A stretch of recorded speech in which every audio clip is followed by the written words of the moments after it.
No cows were hurt in the making of this video.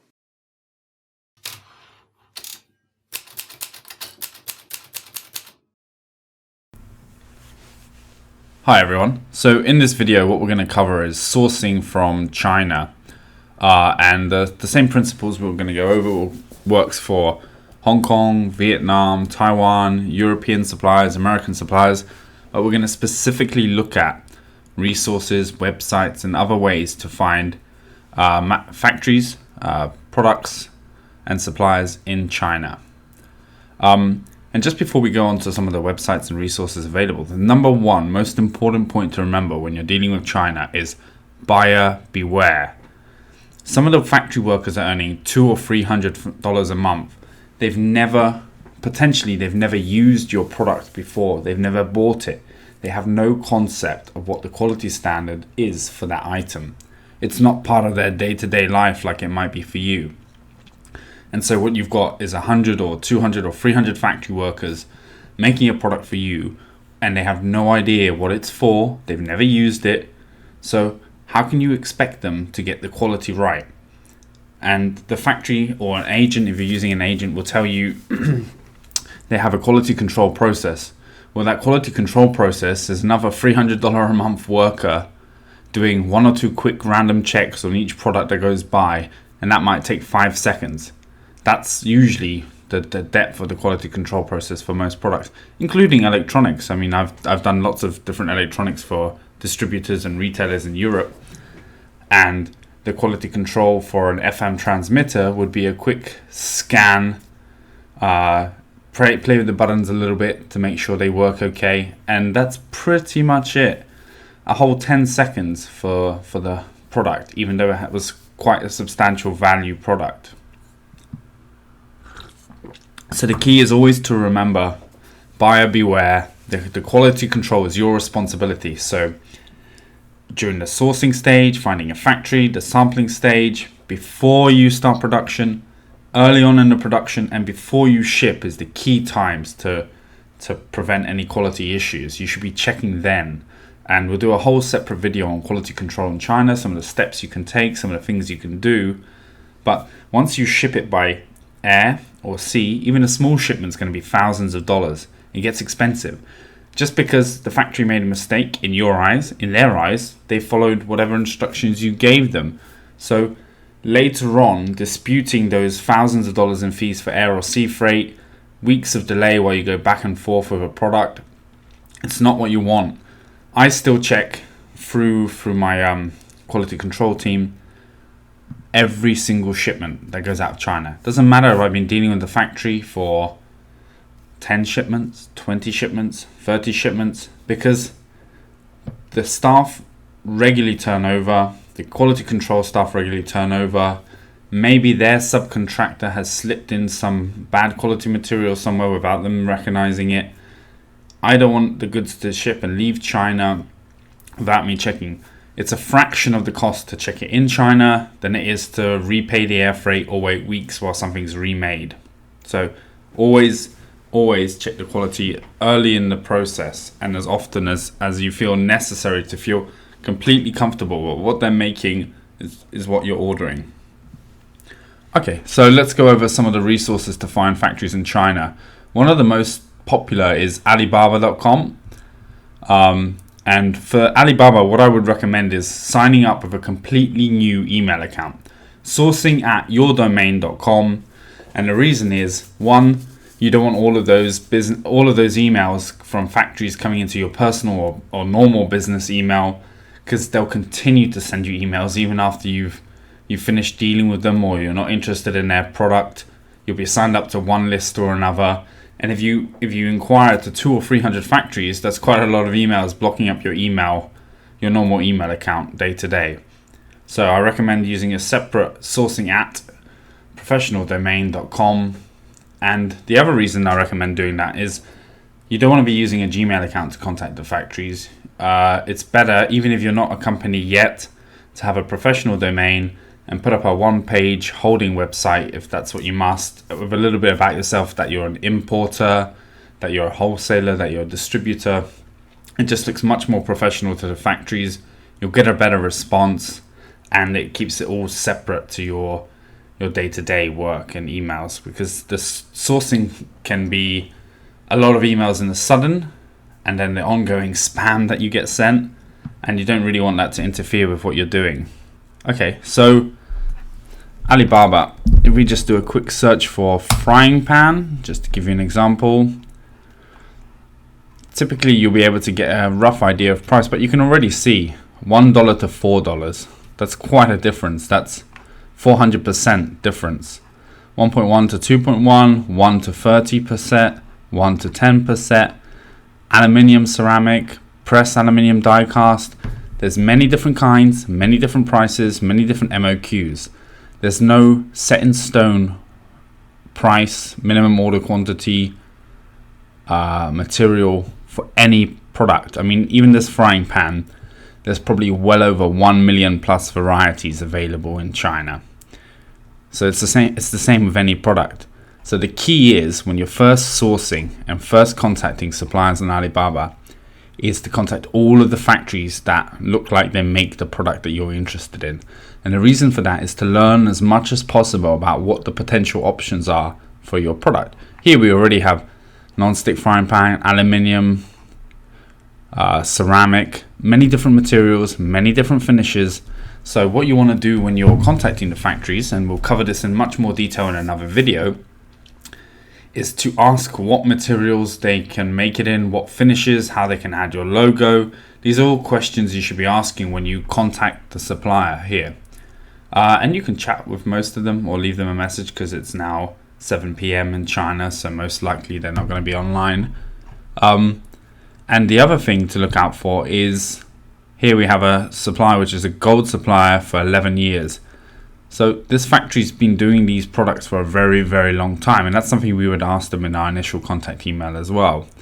But so really ideally you want to filter down to gold suppliers and Chinese suppliers. Although you can go to Vietnam or South Korea, China still is the cheapest option and the simplest option. They're very structured towards exporting towards Europe and America and Australia. They're easy to deal with. So I would recommend you filter suppliers to China, because all the rest are just going to be much, much higher prices, and they'll be buying from China and reselling to you most likely anyway. So filter to China, gold suppliers, and then I would recommend strongly that you contact every single available supplier for your type of product. And the next video will cover all of the questions that you need to ask them. So that's Alibaba, one of the main websites for contacting factories. There's also Global Sources, which is very, very similar to Alibaba, but sometimes I find one's better than the other. It really varies by product. So I would recommend contacting all of the suppliers on all of these websites that I recommend, especially if it's your first time dealing in China. Whether you're a new buyer, you're expanding your range, or you're watching this video to learn a few tips about what else you can be doing to source in China, it's a numbers game, purely and simply numbers game at the beginning. And that is contacting as many suppliers, exploring as many different options and materials and prices as possible, and then narrowing that down to what looks like the best option. So there's Global Sources. Again, I would sign up with the same sourcing app, professionaldomain.com email. Keep it separate to your main work account or your personal account. madeinchina.com and KongTDC. KongTDC does tend to have Hong Kong suppliers. There are some Chinese on there. Hong Kong suppliers usually are much more expensive than Chinese suppliers, but there's a few different categories where it might make sense to contact the Hong Kong suppliers too. And I'd recommend you do a sourcing through KongTDC for any product that you're doing, because the Chinese factories' designs tend to be quite simple, bad, not aesthetic. Hong Kong companies' brand designs and tooling seems in general to be much better designed or more thought through, and that tooling that the Hong Kong company has might be custom and their own. So yes, if you contact the Hong Kong company, maybe it's $1.50 instead of $1 in China, but they may have a design that's much nicer, which will sell much better than the standard Me Too coming out of China. So I strongly recommend you explore all the options, look at everything that's out there for your particular product, and then select and compare. The other main way to find suppliers is to actually go along to a trade show, which looks much like, here we go. This is the Electronic Show 2015. I was there at that show, and what it is there'll be, for a particular category or industry, 3,000 to 5,000 suppliers of that type all in one place. So it's like visiting 3,000 to 5,000 factories in a single day or over a weekend. It's great. And the other good reason why it's important to go to trade shows is on Alibaba, on Made in China, on globalsources.com, they'll only show a fraction of the products that they actually have. When you go to the trade show, you'll see multiples more products than you would just searching online. You also get a chance to start to build a relationship with the factory, touch and feel the products, maybe see some materials or other options that you hadn't considered before. But there's definitely much more selection at specialist trade shows than you'll ever find on Alibaba or other places. Alibaba is just a good place to get a good initial idea of what the price will be. It's the groundwork later where you get the best costs and the best options in the longer term. So there's shows in Hong Kong, there's shows in China. I would strongly recommend you go to the shows in Hong Kong, plus add on the shows in China if you have time during your trip. Hong Kong shows tend to be much better. There's companies from Hong Kong, Korea, Taiwan, China, all in the one location. The standard tends to be higher. A lot of people go to the Canton Fair as their very first show, but it's just a lot of those suppliers aren't necessarily geared to a higher quality standard like the ones who are used to dealing through Hong Kong are. The other thing is those shows can be a real mix and match of what products are there. So even though there's 5,000 booths, there can be some guys selling cement, some guys selling hardware, some guys selling machines. It's much more varied and less specialist, even though the website claims this splits into phases than the Hong Kong show. And for another layer of depth again, I would, after having visited the trade shows, I would strongly recommend before you ever place any order with any factory is to go and visit 2 or 3 suppliers in your category before choosing the final supplier. You'll learn so much from actually visiting the factory. And again, in the factory showroom, maybe 1,000 or 2,000, let's say you're doing silicon barbecue gloves as an example. On Alibaba, there's a certain selection.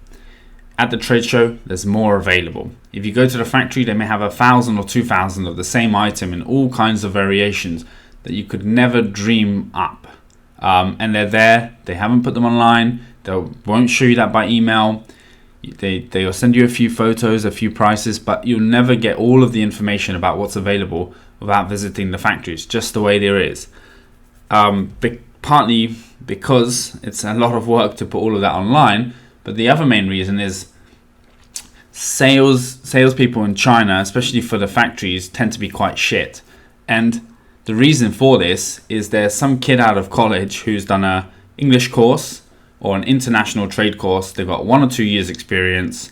It's their first or second job. They're just starting to get into it. They don't really know what they're doing yet. And that's your point of contact with the factory. That's who you're going to place thousands of dollars of orders with. And then you're hoping that this person is skillful enough to navigate the factory, navigate their boss, and help deliver the quality of products that you want. But again, the salesperson might be on $200 a month with a small little commission of anywhere between 0.5% and 1.5% of the order value that you place through them. They're not earning very much. They're not using the kind of products you're buying day to day. They don't know.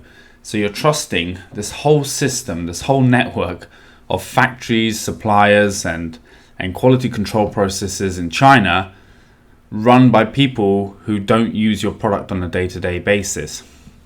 So, and I mean, I've been to trade shows with major buyers from retailers and distributors. We've gone to 100 booths saying, yep, we really love your item. A week later, maybe only 20 or 30% get back to us with a price and a sample. You have to really push sometimes to get what you want, even if the quantities you're after are quite large. Some suppliers are more responsive, some are less. So if you do go to the trade show, make really great notes, take photos of all the products that are there, and then it's down to you really to keep a record so that you can follow up with them and find what you want. But I strongly recommend, first, email every supplier available online through Alibaba, Global Sources, Made in China, KongTDC. Visit the trade show for your market. Visit 2 or 3 top factories from the selection you've made. And then I would also recommend skimming the trade show magazines, which are available online for free from Global Sources and KongTDC. Sometimes there's photos and products in there that you may not have seen elsewhere. So you can get these free just by signing up. KongTDC also has a range of magazines on different categories. Definitely worth skimming through there, seeing what's available. Another option for trying to find suppliers as well is the import-export databases. This is for US only. There's services like Zeppel, which cost between $4,000 and $8,000. And if you have the exact name of the importer, you can sometimes trace who the factory is. But usually this is for bigger companies. If you're looking up competitors on Amazon.com, for example, who might be small, only doing 1 or 2 products, if you don't know the exact LLC name that they're using to import the goods, it's really hard to then trace them through something like Zeppel.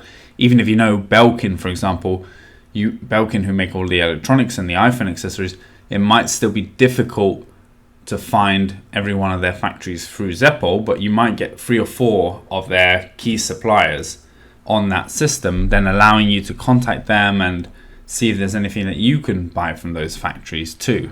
So there's Zeppel, Panjiva, which I haven't really used before. Zeppel I have an account with to check. And they just show trade data, export data. So there's other ways to look up products. Another final way you can search for items from China is to first search for an agent. And they might have a representative office in your home country. They might have an office in the US or in Europe, as well as an on-the-ground presence in China. Usually they have experience helping several different brands and companies develop or source in China. They manage the quality control, they manage the manufacturing. I just did a quick Google search to see. I used to work as an agent for various distributors and retailers because we had an on-the-ground quality control team, so they would place their orders through us. And if you look around on Google, even on Alibaba, Global Sources, sooner or later you might come across someone who you think could be a suitable agent. But again, it's buyer beware. You want to do your due diligence on them. How many years have they been doing these kind of products? What's their experience? What's their background? What's their CV? Who are their customers? What markets do they operate in? What's the biggest quality control issue they've had in the last 2 or 3 years? Can they give you any references? You want to be as professional and just take your time when you're sourcing. Take the steps to check everything in advance. You don't want a shipment of bad quality goods. And also, if you're buying at $2 but someone else is buying at $1, sooner or later they're going to beat you in the market. So it's worth taking the time to get the best overall value quality supplier that you can, and then confirm the product and then move forward from there. So that pretty much covers all the different ways of how you could potentially find suppliers in China. We have the sourcing websites, we have the trade shows, we have the import websites, we have the trade show magazines, we have the import magazines, we have the agents as well. And if you blanket all of the different suppliers available on all of those, and then take back all of that information. Let's say you're doing kitchen products. They might come back to you saying, what certificates do you need? Well, then you go back to them, say you're exporting to the US market. Which customers have they worked with and what certificates do they have? Because there may be certificates and requirements for new products that you've never done before, but the factory's shipped it multiple times to that market and they'll be able to guide you through which certifications needed. But again, you can't rely on any one factory to give you all the information about what certificates, what documents, what procedures you need to follow for each market. That's why it's always better to contact a wide range of suppliers, because I've found that they all say something different, and by combining the information and requirements from several emails back from different suppliers, then I have a very clear picture of what's needed for a particular product. Well, that's it. Thank you very much. This video will self-destruct in 5 seconds.